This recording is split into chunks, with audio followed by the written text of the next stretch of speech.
Good morning mga my loves! Kumusta ang lahat? Good morning po! Good morning! Namaste! How are you all? Today mag-DNY tayo for my secret of my hair. Secret sa aking hair. Ito empty, ita-transfer ko siya sa bottle next time. Tapos ito, binitbit ko na po ang aking rosemary because outside very hot. Ang init sa labas, kaya binitbit ko muna ang aking rosemary dito. Rosemary. Rosemary po and any kind of oil. Ito ang available oil ko dito sa Nepal. Kaya ito, I use it for this. Any kind po. Ito ang aking secret for my thicker hair and then shining. Kuha lang tayo dito ng rosemary. Binitbit ko na to. Nilagay ko na po sa loob kasi super hot outside. Kahit ano lang po yung rosemary. Pwede din nyo to, naalala nyo pa ba? Pwede din tong rosemary ilagay sa steak or sa mga ulam-ulam. Super, mabango. Ito. Super. Ang bango, grabe. Oh my God. Grabe ang bango. Super nice smell.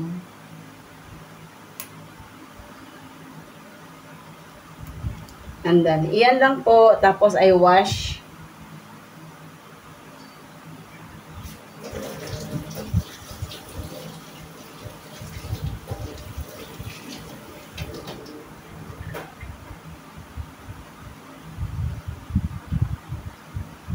And then, this is the rosemary leaves. I just put it inside. Ilagay lang yan dyan. Tapos, any kind of oil. Any kind of oil that you're, kung anong available sa inyo, you can make it. Just mix. And then, ilagay nyo na lang po mga 24 hours. Kasi mag-change po yung kulay niya. Kaya always ako talaga meron nito oil. Meron kahit mas maganda yung fresh din, okay din kasi walang fresh dito sa Nepal. Kaya ito gamit ko. Ito lang po siya, 'di ba? Meron akong homemade oil, hair oil. Rosemary lang po, rosemary and then any kind of oil. You can mix it. Tapos 24 hours ibabad nyo. And then pagkatapos ng 24 hours, pwede nyo na po ilagay sa yung hair. Either overnight or in the morning, mga 3 hours or 2 hours kung ano available nyo po. Ito. And then number 2, my secret is gawa tayo ng pabango. And this is my lagayan. And then, together also with rosemary, I will get you again.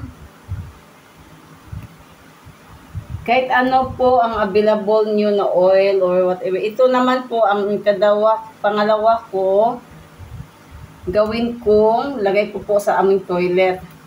Kasi, almost 2 months na ako nagagawa nito.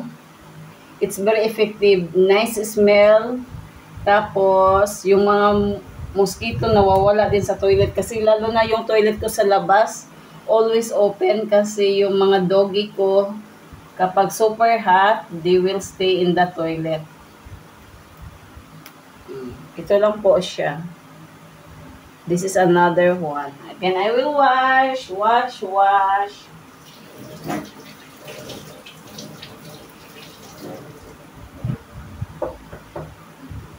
Ito naman ilagay ko to sa tapos you put rosemary, lagay mo lang yung rosemary. Tapos water, normal water lang po. Yan, yung kahap-hap lang siya. Normal water siya. And then additional cloves. Kahit ano ba yun? Kahit yung cloves po, Sino ba may alam yung cloves niya po? Ang bango nito, di ba? Kahit anong ulam, pwede mo to i-mix. The same with the rosemary. Kung anong ulam nyo, pwede dito isa ay ano. This is the cloves. Ito ang cloves po.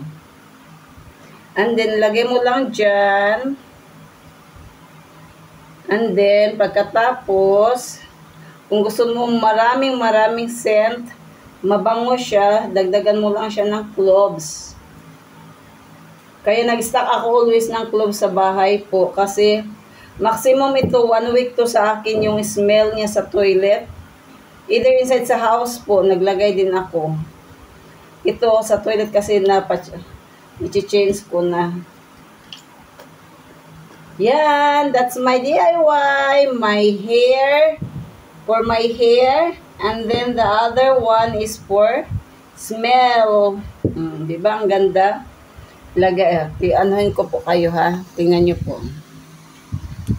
Ang ganda niya. Di ba ang ganda? Itong isa is for the hair oil, and then the pink one naman sa toilet po para pang smell good, tapos avoid also for my mosquito. That's it po. Thank you so much for watching for my video. Please don't forget like and subscribe and comment po. God bless. Ingat po lahat. Thank you for my subscriber, new and old po. God bless po. Share naman po para marami.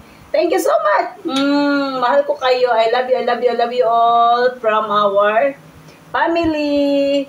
Don't forget to make this. It's nice, guys. Please, thank you. Be kind. Love you all.